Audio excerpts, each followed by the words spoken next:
B. Collins. Peter B. Collins, news and comment. It's Tuesday, November 24th, 2020. This is the second last news and comment podcast I'll be producing, at least for now. Tomorrow will be the finale. I have about a half dozen more last interviews that are on my list. We'll see if they all come through. And then I have a plan for some interviews with you, listeners, who have been loyally listening and supporting me for over 11 years now. And that sort of thing, yeah. So I did not design it this way.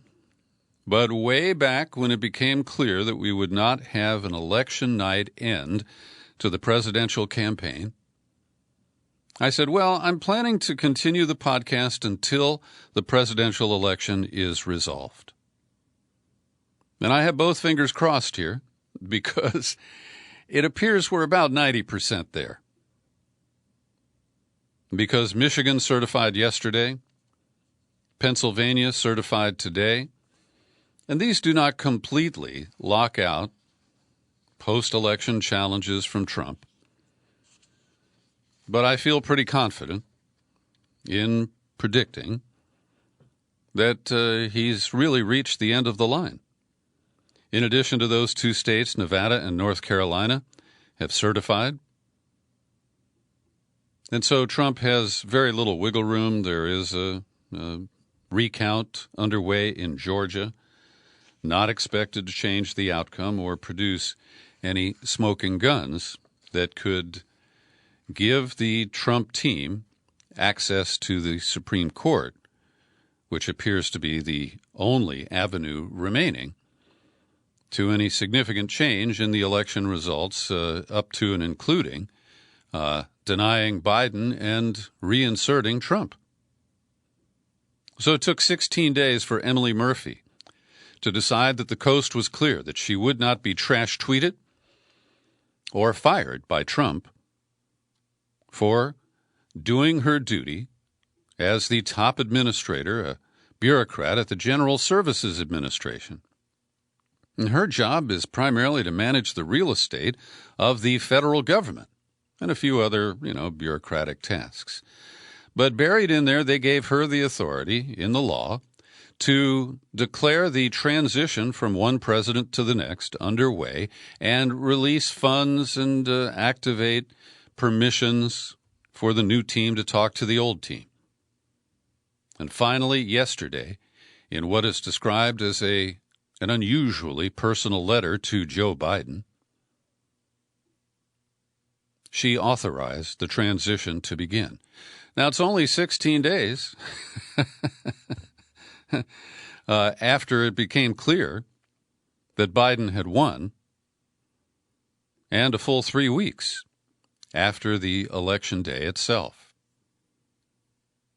And I want you to listen to this quote from her letter, and then we will undermine what she says. Quote, I have always strived to do what is right. I was never directly or indirectly pressured by any executive branch official, including those who work at the White House or GSA, with regard to the substance or timing of my decision. But her friends told her that the president could still challenge the election results in the courts. And she told some of those friends that she feared that if she did the certification, that Trump would fire her. No pressure from the executive branch. Now, it may not have been expressed. It may have been her, interpretation of the way Trump operates. So, she's trying to preserve her future in some sort of Republican appointment down the line. She'll exit through the revolving door and be pampered by some ally of Trump.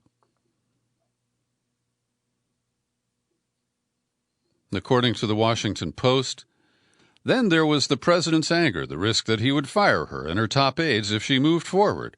Republicans, while privately acknowledging that Trump had lost, were sticking with the president in public, and Murphy had little cover. Then threats came in as fierce Trump critics demanded that she release the money. The GSA had to provide her with a security detail after she faced threats to herself and her family. And her team notified the White House counsel's office last Friday that she planned to designate Biden the winner yesterday, Monday. Murphy heard crickets. And at that point, she and her senior staff were bracing for a tweet from Trump announcing that they were fired. No pressure. At one point, we're told she had a phone call with Chief of Staff Mark Meadows, I guess from his quarantine at home because he got the COVID, hanging out with Trump. But he only called to inquire about her safety, according to a friend. He didn't offer advice or pressure her on what to do. And in a partial apology to Biden, she says, "Unfortunately, the statute provides no procedures or standards for this process, so I looked to precedent from prior elections involving legal challenges and incomplete counts. GSA does not dictate the outcome of legal disputes and recounts, nor does it determine whether such proceedings are reasonable or justified." Murphy was blunt when she said she didn't think that an agency charged with improving federal procurement and property management should place itself above the constitutionally based election process. "I strongly urge Congress to consider amendments to the act." I think both parties would probably go along with that. And I just want to add parenthetically here that I've heard a lot of swipes taken at Emily Murphy. I don't know this woman. This is the first time she's ever surfaced in public. But here's the kind of comment, number one, that plagues the comment sections of public websites like newspapers. And number two, it just shows that people feel free to express ugly and inappropriate comments about people they've never met and don't know. So here at the Washington Post, the comments section under the article I just quoted from, somebody named Sasha Man posted a comment. "To think the United States Constitution could be shredded by a nobody, fatty cultist is pretty scary." Now, I've seen pictures and video of Emily Murphy. She's overweight. So what? These cheap shots and personal attacks that people make really just reflect badly on themselves. And I, for one, will not take a swipe at a nobody bureaucrat about her weight. It's just simply a low blow, and I don't like to go there. So the Biden transition team will begin reaching out across Washington today, free to interact virtually with their counterparts in the government after the announcement by the GSA and the release of the funds and the activation of the transition process.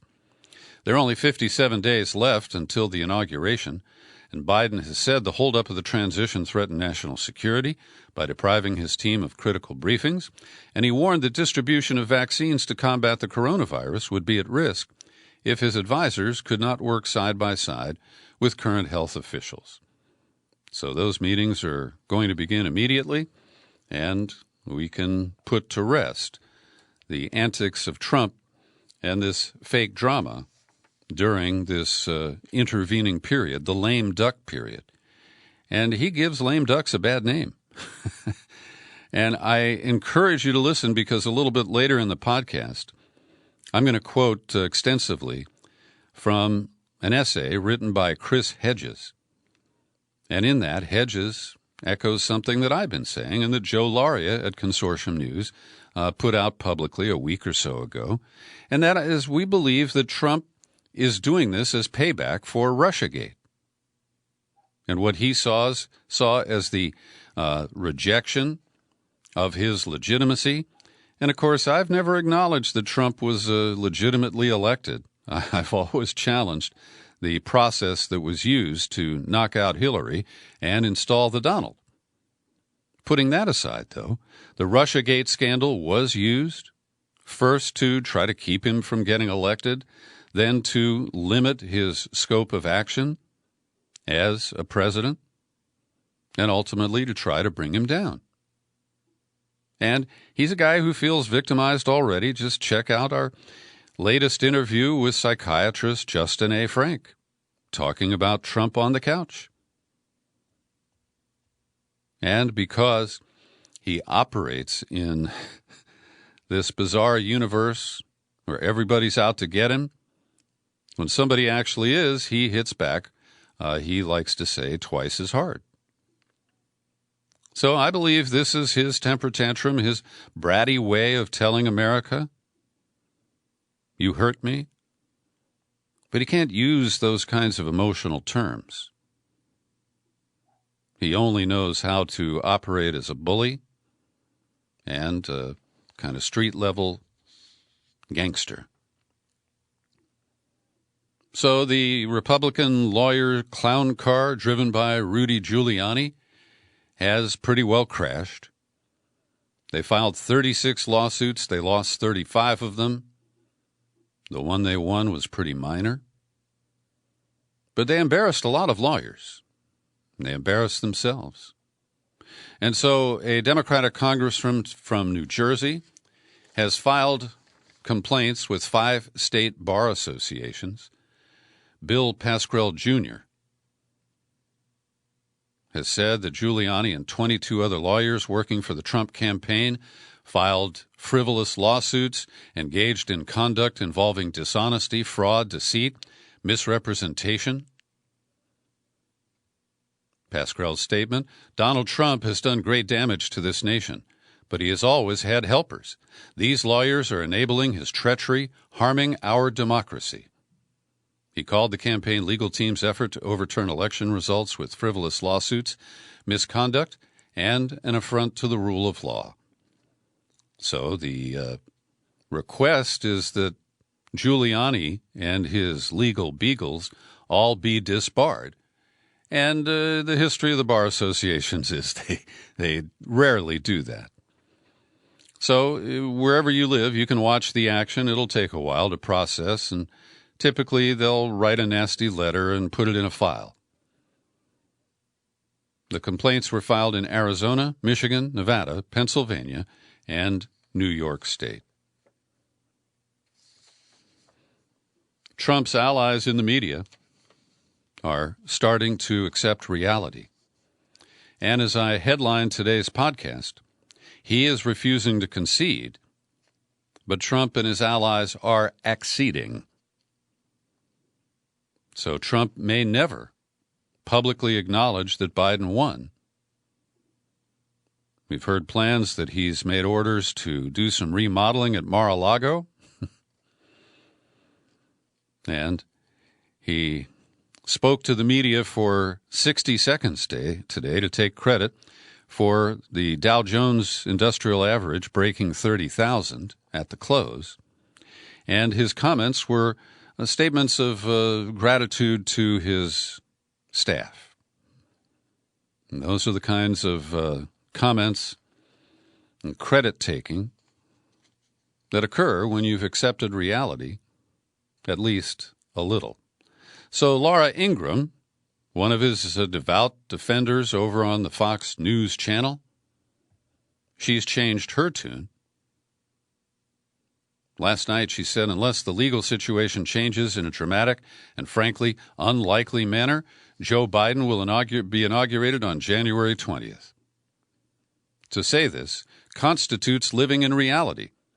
And if I offered you a false reality, if I told you there was an excellent, phenomenal chance that the Supreme Court was going to step in and deliver a victory to President Trump, I would be lying to you. Well, that's a pretty big shift from Laura Ingraham.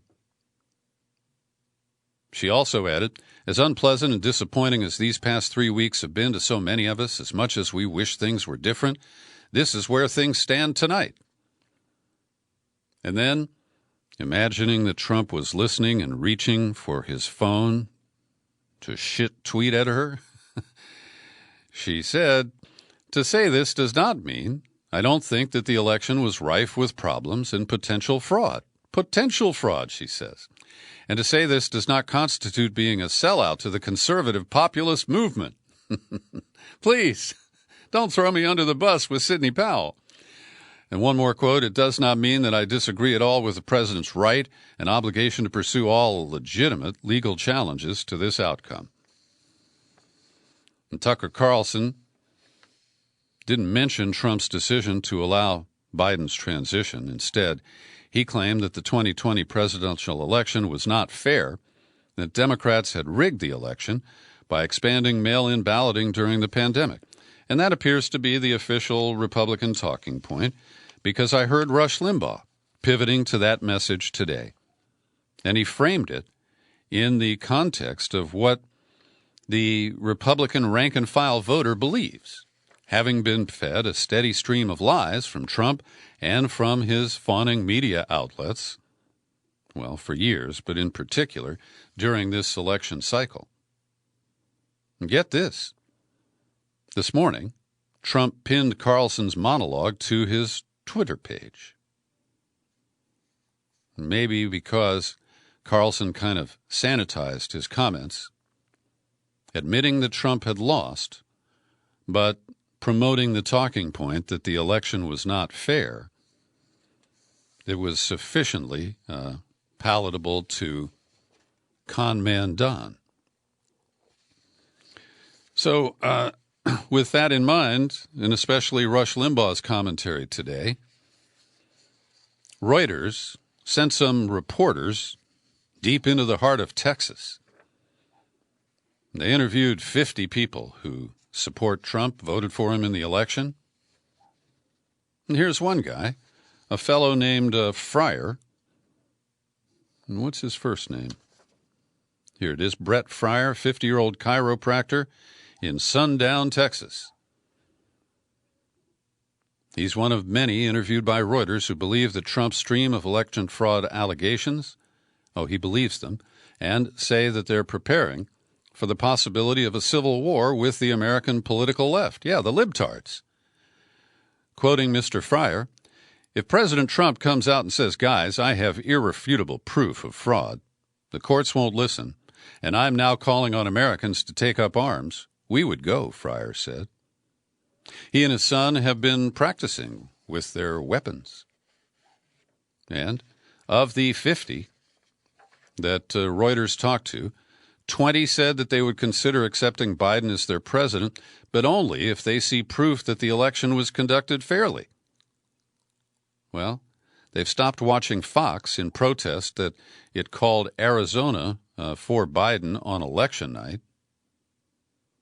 Reuters says most of these people repeated debunked conspiracy theories espoused by Trump, Republican officials, and conservative media, claiming that millions of votes were dishonestly switched to Biden in key states by biased poll workers and hacked voting machines. And as I pointed out yesterday, these people don't pause to consider that if the Democrats were going to rig the election for Biden, we wouldn't have the sorry state of affairs where 8 House seats flipped to the Republicans, and it cost $1 billion to flip 2 Senate seats and didn't even win the majority yet. That could change on January 5th, but there's risk there. But, of course, rational thinking, deep thinking, analysis of complex systems doesn't seem to happen too much with the Trump cultists. The New York Times adds some information to the bio of Sidney Powell, who burst into national attention last week when she appeared alongside Rudy Giuliani as he was dripping hair dye, sweating profusely.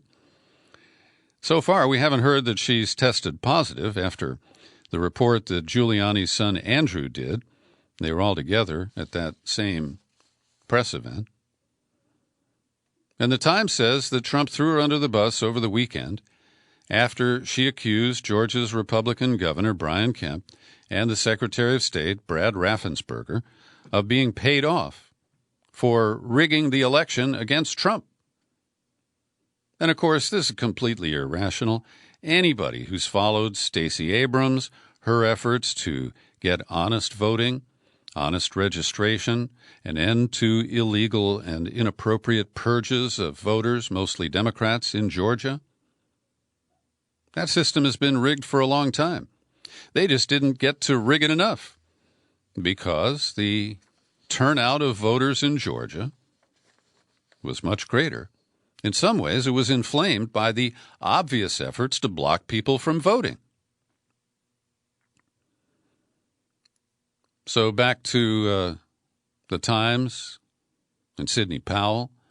They say while representing Mike Flynn, Powell used her media appearances to amplify social media posts promoting QAnon. That didn't appear to hurt her in the eyes of Bill Barr or Don Trump.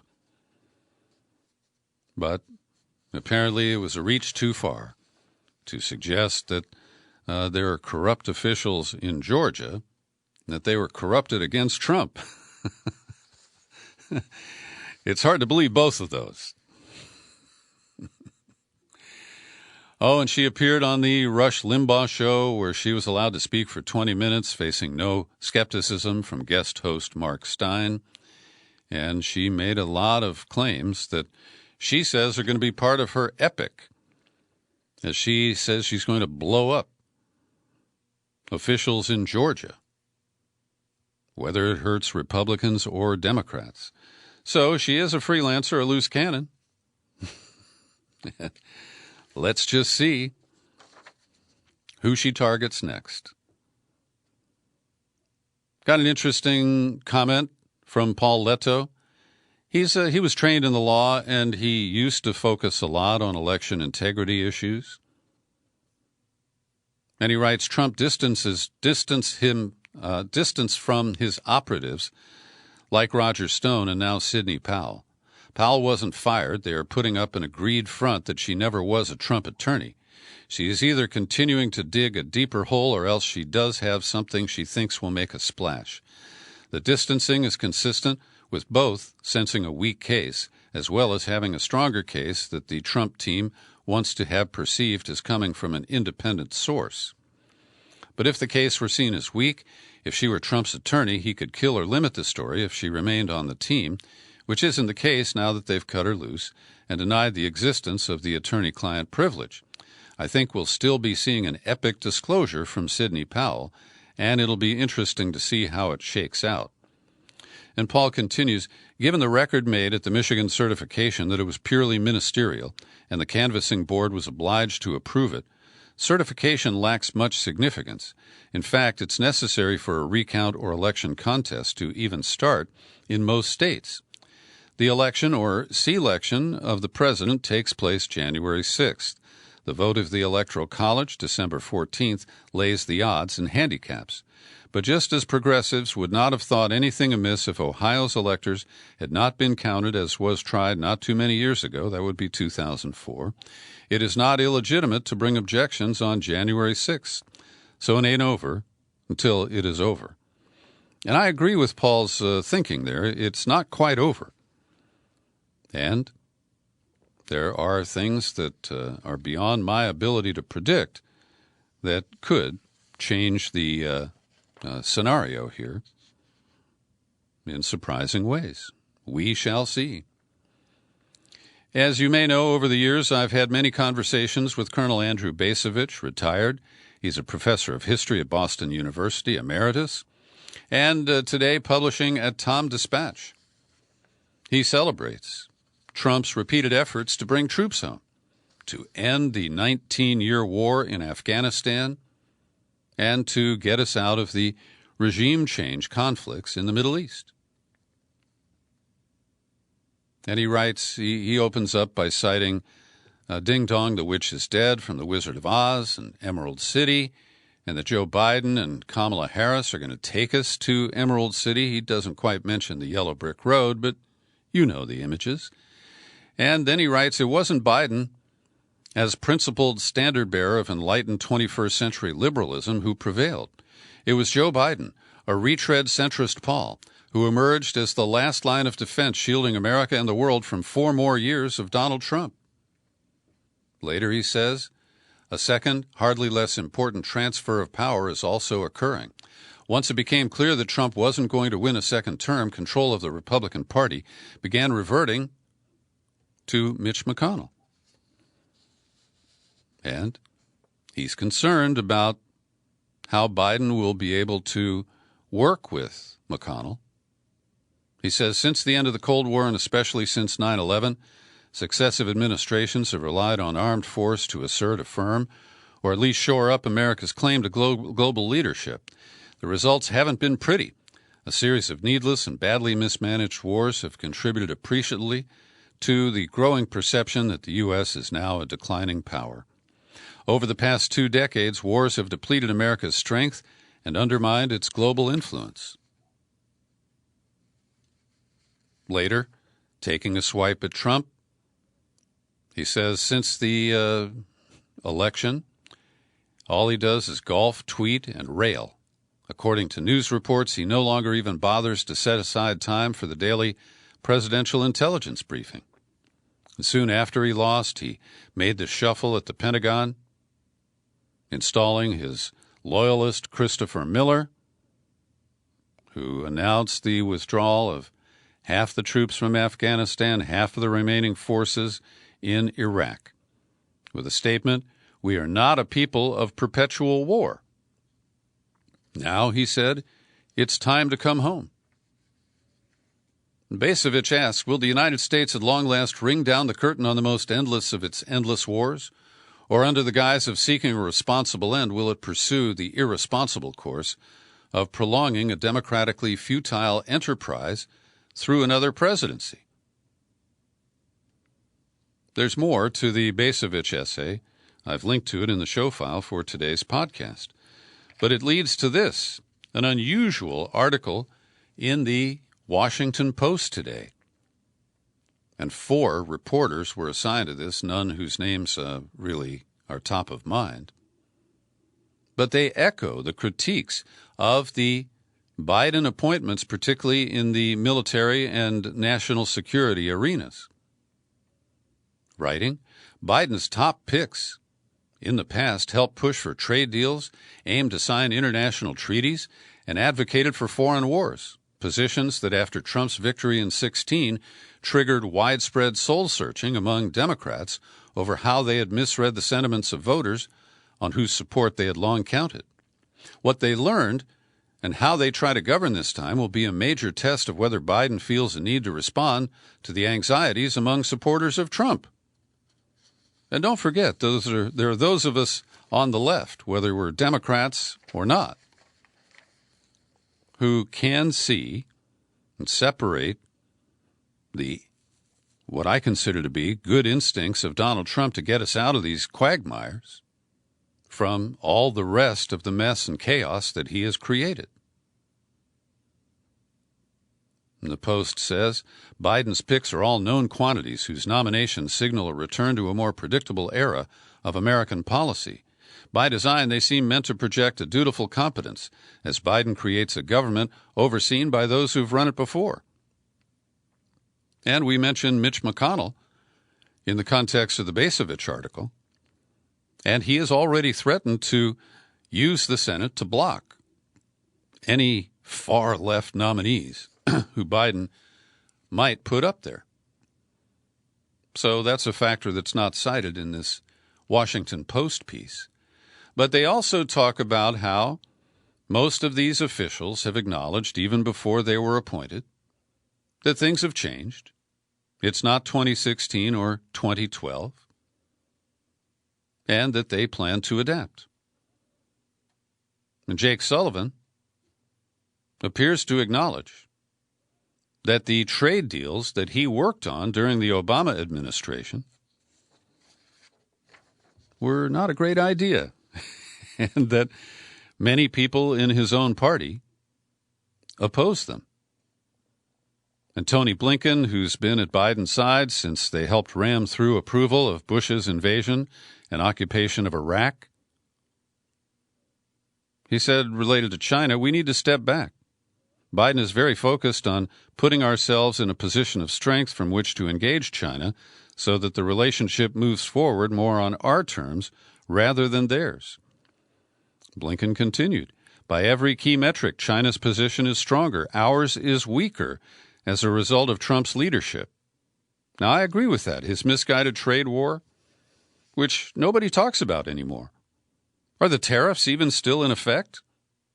I think so, but I don't really know. Trump has not made a single move, either positive or negative, toward China since he used them as a punching bag during the campaign. I believe that many of my listeners who are stronger supporters of Joe Biden than I am may feel that I've been a little bit biased. And I've just been honest about my views about Biden and what his presidency portends. But I'm pleased to share a positive story about Joe Biden today, and it comes from an unlikely source, John Kiriakou. He's the CIA whistleblower who spent 26 months in prison. We've interviewed him about it. The podcasts are in the archives here at peterbcollins.com. If you haven't heard John Kiriakou talk to me. But he raises the question, will the Biden administration be Obama 2, using the Espionage Act to silence national security whistleblowers? Or will Biden support and defend those individuals who bring to light evidence of waste, fraud, abuse, illegality? And his personal account, which he is sharing to my knowledge for the first time, is that a couple of days before the Obama-Biden administration expired, January of 2017, a group of people approached Joe Biden on behalf of John Kiriakou, asking Obama to issue him a presidential pardon. And the allies of Kiriakou showed Biden an op-ed that he'd written back in 1982 opposing the law that Kiriakou was convicted under, the Intelligence Identities Act. They showed him a letter signed by 70 former intelligence officers asking Obama for a pardon for Kiriakou. They showed him a letter from Dr. Morton Halperin, the author of the law, saying that Kiriakou should never have been charged with a crime. And then on January 16th, Biden agreed to speak to Obama. The supporters of Kiriakou accompanied him into the Oval Office for the meeting with Obama. And according to one of those who attended the meeting,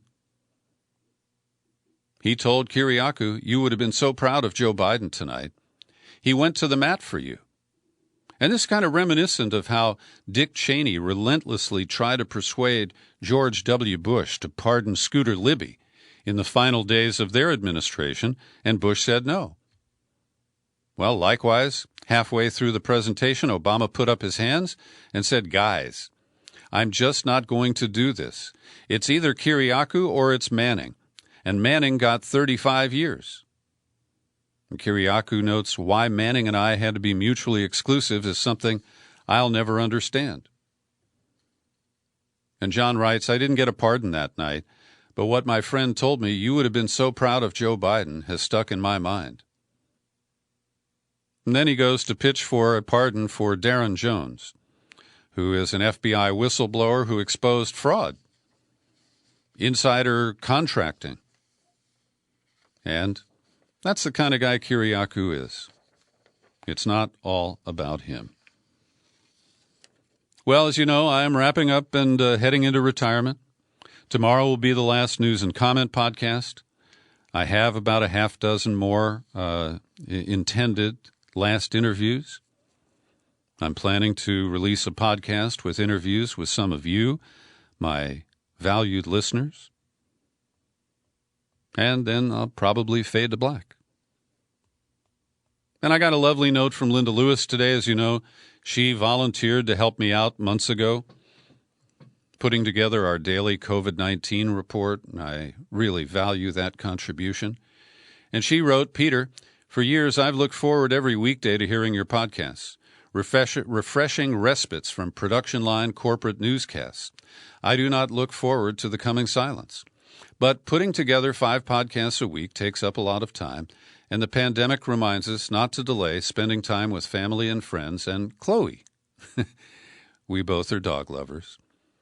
She said, after I began contributing to the pandemic report, my dog Oakley insisted on sitting beside me at the computer in order to get more of my time.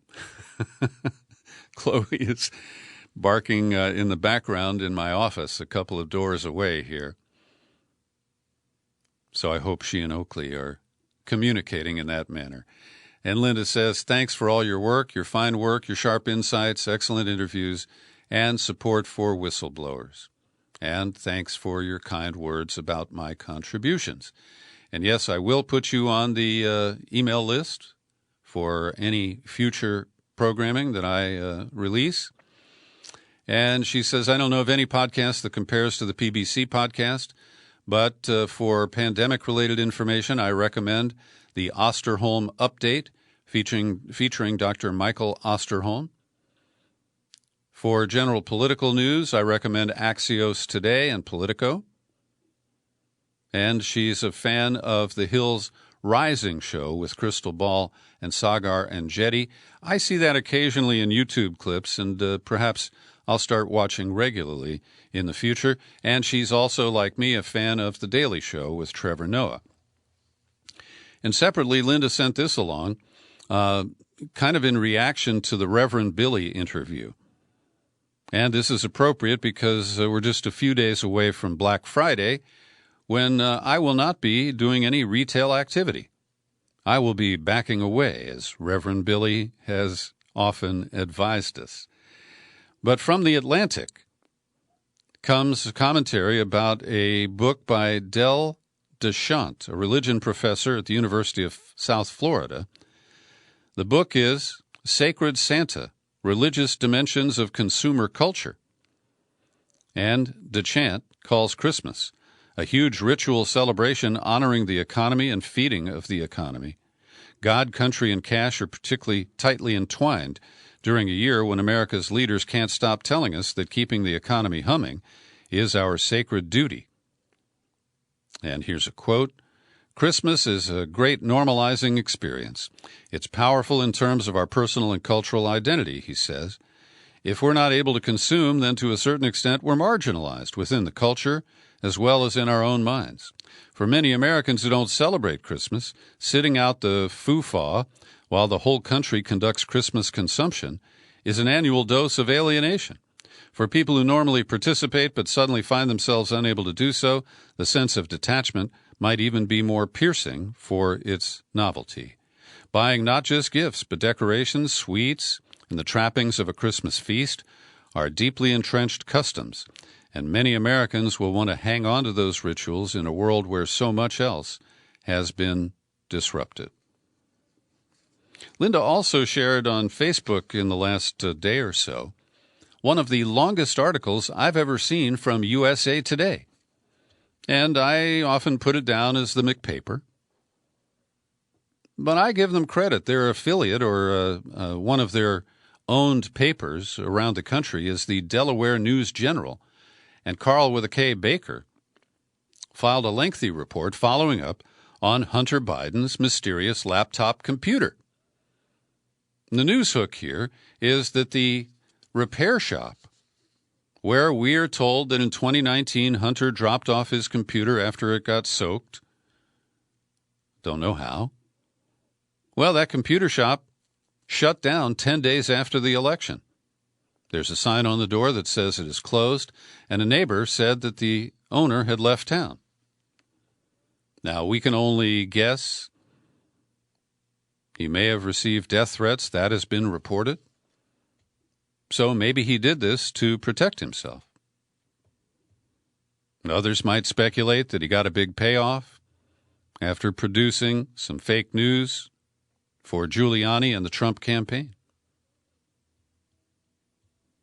But as you know, I've been curious about the blackout of this whole story by the corporate media to protect Joe Biden. And I have yet to see real investigation to determine whether the emails that reportedly were on this laptop were legitimate. Because if they were, there's a story here. And if there's a story here, the corporate media covered it up to protect Joe Biden. So I've linked to this report so you can read it for yourself.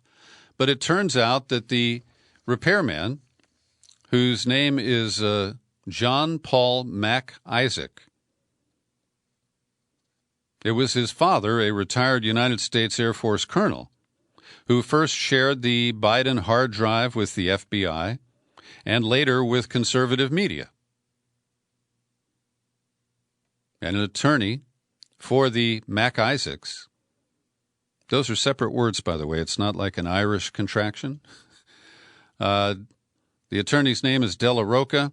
He said he is investigating whether the computer files that Giuliani has publicly claimed to have taken from the hard drive existed on the device when it was handed over by his client in September. That's an important question about chain of custody, and certainly information could have been inserted on the hard drive after the fact, including the emails that we're told exist that show that Joe Biden had a meeting with a top official from Burisma, something that he has long and continuously denied. So this story is not going to be ending before I end my podcast here. But it's one of those issues where I feel strongly that the corporate media colluded in a form of censorship, joining social media in ways that I simply do not approve of and cannot tolerate. Well, today is an interesting day because Purdue Pharma, the makers of OxyContin and other opioid products, has pleaded guilty to 3 criminal charges, formally admitting its role in the opioid epidemic that has contributed to hundreds of thousands of deaths over the last 20 years. In a virtual hearing with a judge in Newark, the OxyContin maker admitted impeding the Drug Enforcement Administration's efforts to combat the addiction crisis. Purdue acknowledged that it had not maintained an effective program to prevent prescription drugs from being diverted to the black market, even though it had told the DEA that it did have such a program, and that it provided misleading information to the agency as a way to boost company manufacturing quotas. It also admitted paying doctors through a speakers program to induce them to write more prescriptions for its painkillers. What's interesting, I got this report. It's an AP report that I picked up from the Oregonian website, and it included online ads that didn't show up in my printout here. But it was a series of questions about what kind of pain relief you're looking for. That's how internet advertising works in the most bizarre way. So, the guilty pleas were entered by Purdue's chairperson, Steve Miller, not the guy at the White House. They were part of criminal and civil settlements announced last month between the company and the Justice Department. But so far, it doesn't include any criminal charges for the Sackler family and other executives of Purdue. The Sackler family, we're told, extracted somewhere around $12 or $13 billion in profits from the business over a period of time. But they're only on the hook for $225 million. The company, which entered bankruptcy despite the fact that it wasn't insolvent, has agreed to pay $8.3 billion in penalties and forfeitures, and hopefully most of that money will go to pay for drug treatment programs for the victims of this drug racketeering ring of the highest class. Remember Kyle Rittenhouse? He's back in the news. He's the 17-year-old charged in the fatal shooting of 2 people and the wounding of another in Kenosha, Wisconsin, late last August. And as you may know, he was released from jail Friday after posting $2 million in bail, and funds were contributed by he's now a grown-up child actor, Ricky Schroeder, and that annoying guy from My Pillow, the CEI Mike Lindell. And his attorneys declare that he is innocent. But I can tick off that he is already guilty of being a minor in possession of a weapon. He's from Illinois, where he had to be 21 to own the gun that he had stashed with a friend of his. The friend had bought it, we're told, using the $1,200 COVID relief money. Then his mom drove him across state lines from northern Illinois into southern Wisconsin so he could volunteer as a vigilante patroller of the streets of Kenosha. He was not permitted to possess that weapon in Wisconsin. So even before we get to the pulling of the trigger and the 2 deaths that resulted, Kyle Rittenhouse is not innocent. And there are videos that capture many of the events of that evening. So to see the right wing and wealthy ones in particular close ranks to buy his way out of jail as he awaits trial and goes through it, well, it drew a condemnation from Alexandria Ocasio-Cortez. And I agree with AOC. She said that this is an indication of protection of white supremacy. And on Twitter, she asked, does anyone believe Rittenhouse would be released if he were Muslim and did the same thing in a different context? For people who say systemic racism doesn't exist, this is what it looks like. Protection of white supremacy baked deep into our carceral systems. Good for you, AOC. Rittenhouse is facing first-degree intentional homicide, first-degree reckless homicide, first-degree reckless endangerment. And that one is going to be around for a while. The Trump administration was dealt a blow by a labor panel yesterday, which ruled that the Veterans Affairs Department violated a contract with one of its unions as it sought to quickly dismiss workers who were described as poorly performing. And this is the implementation of a 2017 law that Trump signed, the VA Accountability and Whistleblower Protection Act, a law that made it easier to fire employees. And this could be a harbinger for the executive order that Trump issued, which is unlikely to go into effect, or it'll just be reversed by the Biden administration, which was going to reclassify hordes of federal workers and empower political appointees at the expense of the permanent workforce, the civil service employees. And so I'm glad to see the ruling in this case. Over at The Intercept yesterday, they made a point that the January 5th runoff election in Georgia is not just the Senate races featuring John Ossoff against David Perdue and Raphael Warnock against Kelly Loeffler. There's also a down-ballot race, the statewide Public Service Commissioner. And this has an impact on future cost of electricity in the state, the mix of energy sources like coal and nuclear. Georgia Power, the biggest utility in the state, has a big problem with a backlog of coal ash. And they also are building twin nuclear plants in the city of Burke that have been massively delayed, and they're already deep into the cost overruns. It's called Plant Vogtle, V-O-G-T-L-E. It's in Burke County.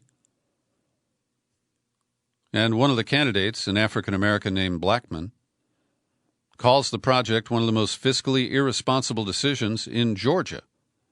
Originally approved back in 2009, the Georgia Nuclear Energy Financing Act permitted Georgia Power to charge customers in advance for the construction of the two nukes. Obama also chipped in a big pile of federal dollars. And I have long opposed the current fleet of nuclear power plants because we don't have a plan for disposal of the waste, and we cannot build them on budget. That, in turn, leads to very high cost of electricity. Two really interesting essays today at consortiumnews.com. One is written by a Paris-based reporter named Diana Johnstone, and she explains in a detailed way what the buzz is about what is called the Great Reset. And I see this in social media from people who are opposed to face masks to respond to the pandemic, who believe that it's either ginned up. The pandemic is created for the purpose of reconstructing and expanding capitalist control across the globe, and that they minimize the risk from the coronavirus. So Johnstone profiles or reviews the book. It was written by economists Klaus Schwab and Thierry Melleret. I guess that's how it's pronounced. And Schwab is one of the founders of the Davos, Switzerland World Economic Forum, which typically meets in January. They've moved their meeting to May next year. And what they describe is capitalizing, if you'll forgive that pun, on the coronavirus, the economic downturn, and the dislocation it has produced. And they say that this is an opportunity for a great reset. And while I share Johnstone's concern that unregulated and unconstrained capitalism is a grave danger, I believe she casts it in a little bit extreme oligarch fear-mongering tones. And at the same time, I acknowledge the potential, in a worst case, that their efforts to foment what is described as the Fourth Industrial Revolution, which would be based more on extracting labor from robots and artificial intelligence than from humans. In my view, those trends are all very well underway, and Andrew Yang, I think, did a service to the nation by running for president and highlighting those considerations. And by the way, I was one of the first to interview Andrew Yang before he formally declared his intention to run for president. It would have been in the summer of 2018. And if you just search Andrew Yang at peterbcollins.com, you can find it. His philosophical points haven't changed that much, and his warnings about the shift in the labor market and the impact on working Americans is still extremely relevant. So I encourage you to read this piece, especially if you're like me and you've only had a hazy understanding of what the hell people have been talking about when it comes to this so-called Great Reset. The other essay over at Consortium News today is a must-read. Chris Hedges is a man I've enjoyed talking to many times over the years. He was a divinity student. He was a foreign correspondent for the New York Times, 15 years overseas, bureau chief in the Middle East. And he's a brilliant guy. It opens this way. Biden's victory instantly obliterated the Democratic Party's long-standing charge that Russia was hijacking and compromising American elections. Then he turns to the other side. Imagine if Trump had been reelected. Would the Democrats and pundits at the New York Times, CNN, and MSNBC pay homage to a fair electoral process? Or having spent 4 years trying to impugn the integrity of the 2016 presidential race, would they once again haul out the blunt instrument of Russian interference to paint Trump as Putin's Manchurian candidate? Trump and his attorney, Giuliani, are vulgar and buffoonish, but they play the same slimy game as their Democratic opponents. The Republicans scapegoat the deep state, communists, and now, bizarrely, Venezuela. The Democrats scapegoat Russia. The widening disconnect from reality by the ruling elite is intended to mask their complicity in the seizure of power by predatory global corporations and billionaires. And he's been writing about this long before anybody had coined the Great Reset. Hedges continues. He's quoting Giuliani, saying that we use largely a Venezuelan voting machine in essence to count our vote. We let this happen. We're going to become Venezuela. We cannot let this happen to us. We cannot allow these crooks, because that's what they are, to steal an election from the American people. And Hedges says Giuliani's rant was topped by those of Sidney Powell, until yesterday, another of Trump's lawyers, who blamed software designed for Hugo Chavez, who died in 2013, for Trump's loss, as well as the massive influence of communist money. Now he paints that as the setup for this. Compare this to how Hillary Clinton, during the recent primary campaign, warned that the Russians were grooming a female candidate, widely assumed to be Tulsi Gabbard, to run as a third-party candidate to serve Russian interests. Previously, Clinton called the 2016 Green Party candidate Jill Stein a Russian asset. And she insisted that the Trump campaign worked closely in 2016 with Moscow and WikiLeaks, which she insists is a Russian front, to defeat her. And I think this is a really important point that drives home the argument that Trump's boorish and bad boy behavior since the election is his way of paying back the Democrats for what he perceives as what they did to him. More from Hedges. The two warring factions within the ruling elite, which fight primarily over the spoils of power while abjectly serving corporate interests, peddle alternative realities. If the deep state and Venezuelan socialists or Russia intelligence operatives are pulling the strings, no one in power is accountable for the rage and alienation caused by the social inequality, the unassailability of corporate power, the legalized bribery that defines our political process, the endless wars, austerity, and deindustrialization. The social breakdown is instead the fault of shadowy phantom enemies manipulating groups like Black Lives Matter or the Green Party. So this is a really powerful essay. I want to encourage you to follow the link or just go to consortiumnews.com and read it. It's probably going to take you 15 or 20 minutes to do that. Hedges also criticizes the censorship of the Hunter Biden story that I alluded to a few minutes ago. He indicts his former employer, quote, "The New York Times was one of the principal platforms that amplified Russiagate conspiracies, most of which turned out to be false. At the same time, the paper largely ignored the plight of the disposed working class that supported Trump." There's more. Please give it a read, if at all possible. And here is today's COVID-19 update, edited by Linda Lewis. As of today, here in the United States, we are showing 179,000 new cases reported yesterday. That's almost a 50% increase over the last 2 weeks. And based on yesterday's numbers, 1,032 people died across the United States attributed to COVID. We now have total deaths of 12.3 million. Total cases of 12.3 million. The death tally is reported at 257,000. And some Americans are downplaying the COVID. They insist improved treatments have made the virus far less deadly than last spring. Now, it's true that better treatments are now available, but their impact isn't nearly big enough to avoid an impending surge of deaths expected to soon exceed 2,000 a day. And while the case fatality rate declined early in the pandemic, it has not budged since the summer. Now, the case fatality rate in the U.S., which is the number of people who die out of everyone diagnosed, was around 5 to 6% in the springtime. Over the summer, as testing expanded and hospitals tried different drugs and procedures, the rate declined to between 1.5 and 2%.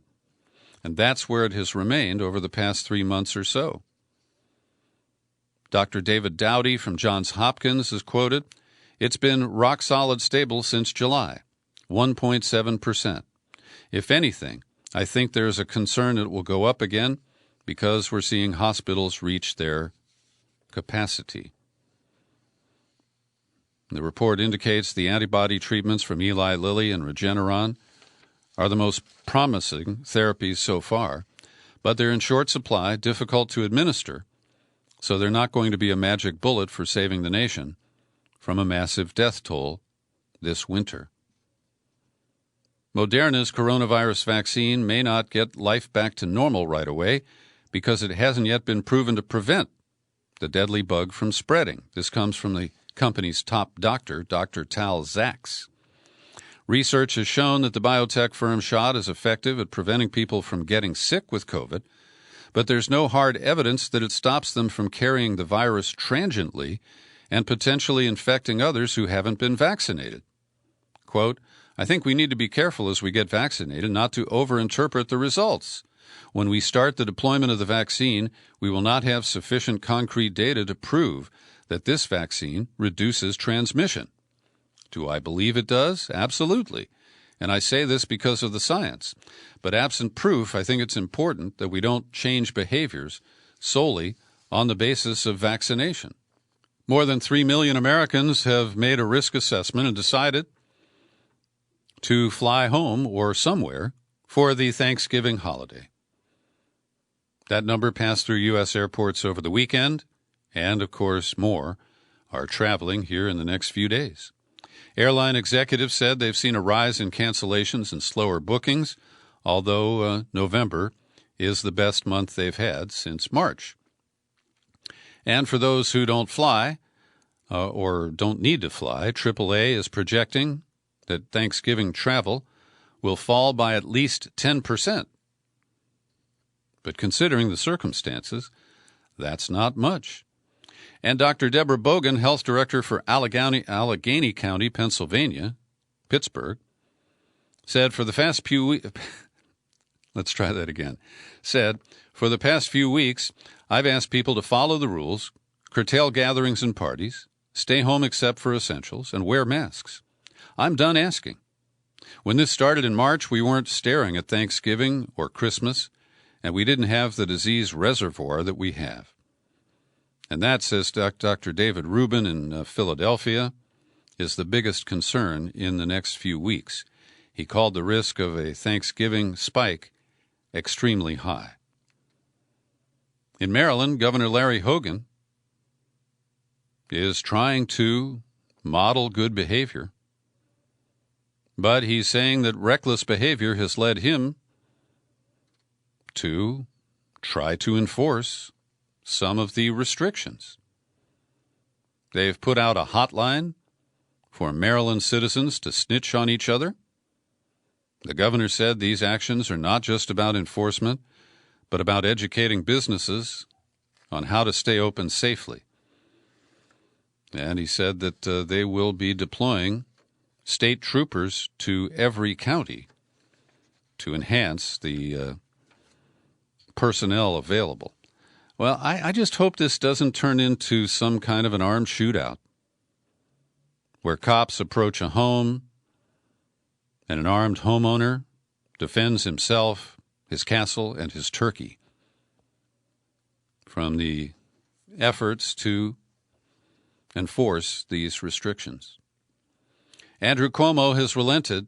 He's going to be too busy working to spend Thanksgiving with his 89-year-old mom. Well, after what Gavin Newsom did here in California, attending that dinner for the birthday of one of his favorite lobbyists, these guys need to learn that optics are important, and that when you tell people that they can't have a big wedding in Brooklyn, well, you have to live by the same regulations or face the wrath of a public that is quite willing to shame you endlessly. And a report from the New York Times today, as the coronavirus swept across the world, it picked up random alteration to its genetic sequence. Like meaningless typos in a script, most of those mutations made no difference in how the virus behaved. But one of them, near the beginning of the pandemic, did make a difference, multiple new findings suggest, helping the virus spread more easily from person to person and making the pandemic that much harder to stop. They have assigned a name to this mutation, 614G, first spotted in eastern China in January, then spread quickly throughout Europe and then to New York City. Within months, this variant took over much of the world. For months, scientists have been fiercely debating why. At Los Alamos National Laboratory, scientists have argued that the variant had probably evolved the ability to infect people more efficiently. Many were skeptical, arguing that the mutation may have been simply lucky, appearing more often by chance in large epidemics like in northern Italy. But new research, including close genetic analysis of outbreaks and lab work, has supported the view that the mutated virus did, in fact, have a distinct advantage, infecting people more easily than the original variant detected in Wuhan, China. There is no evidence that viruses with the 614G mutation cause more severe symptoms, kill more people, or complicate the development of vaccines. But it may make it more easily transmitted. As we mentioned at the top of the podcast, the green lighting of the transition will enable the Biden COVID-19 task force to communicate with the, in this case, it's the Pence/Trump task force out of the White House. And I think that's good news because even though I am wary of these rushed vaccines,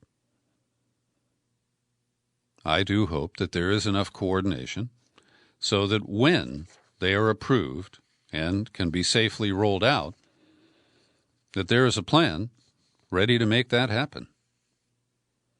New York Times, curiously, followed up today with a little bit of a probe of AstraZeneca and the Oxford vaccine that was announced yesterday.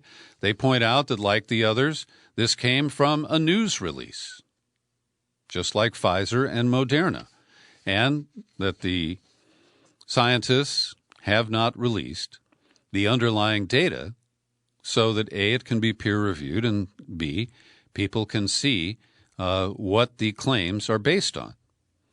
So I think it's an interesting development here.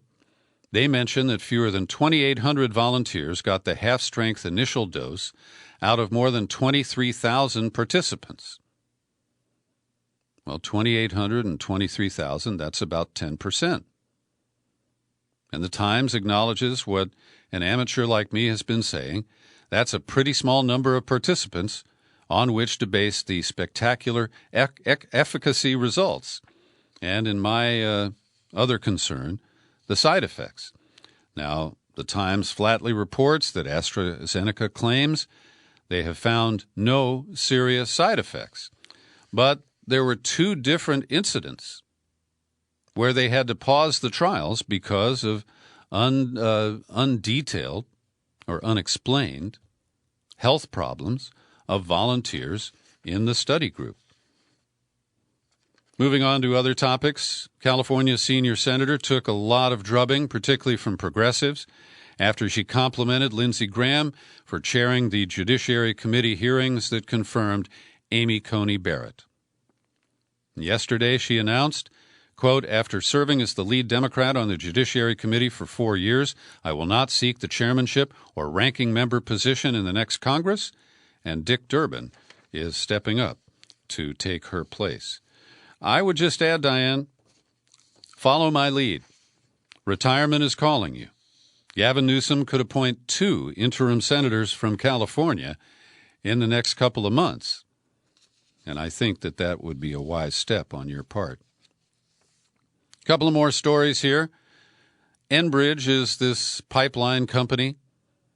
They're working on the construction of a new pipeline alongside an old route. It's called Line 3 in northern Minnesota. They've gotten approvals from the Corps of Engineers and now from state utility regulators in Minnesota.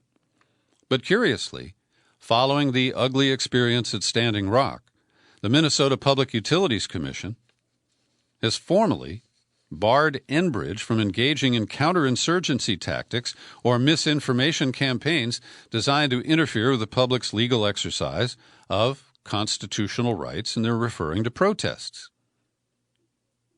So, at least on the surface, this is a good development. And this article from The Intercept is based on an interview with Winona LaDuke. And you say, I've heard that name. She was the Green Party vice presidential candidate a cycle or two back. And she's been a longtime opponent of Enbridge Line 3. The upgraded new installation will be able to carry large quantities of pressurized oil sludge coming from Canada. And the concerns remain the same as they were with Standing Rock and with the Keystone XL pipeline. So I commend them for their protest, and I hope that they are permitted without being infiltrated by provocateurs who frame protesters who end up going to prison, which is a real case that happened at Standing Rock. I've been telling you that I'm trying to keep an eye on the lame duck moves of the Trump administration. Here is the latest. In Apache country, in Arizona's Oak Flat, there are holy grounds of various tribes. And there is a plan to blow up parts of it. A company called Resolution Copper, which has made a mess of facilities that it developed in Australia. They are in the lead for a license to mine for the copper underneath these tribal burial grounds and other sensitive areas. And now the Trump administration has just interfered to unilaterally speed up the process by a year.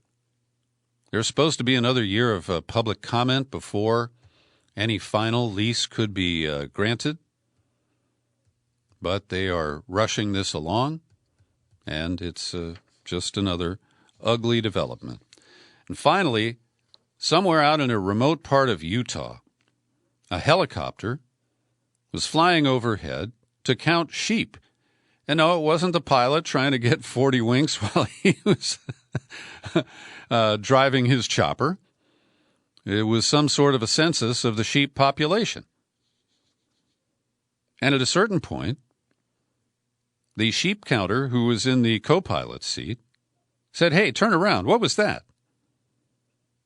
Well, and they flew back, and they found out in a clearing in the middle of nowhere a large metal obelisk. Now, I've seen a picture of it, and it looks like brushed aluminum or something like that. And the people who found it said the object looks man-made. It appears to have been firmly planted in the ground, not dropped from the sky. It has no markings, and we don't have reports of any nearby footprints or other indications of how it got there and who put it there. Is this a modern-day Stonehenge? I don't know. Hey, thanks for listening to the second-last daily news and comment podcast here at peterbcollins.com. Feel free to share it all over the place. You'll find it on YouTube. And I am still Peter B. Collins. Happy trails to you until we meet again. Happy trails to you. Keep smiling.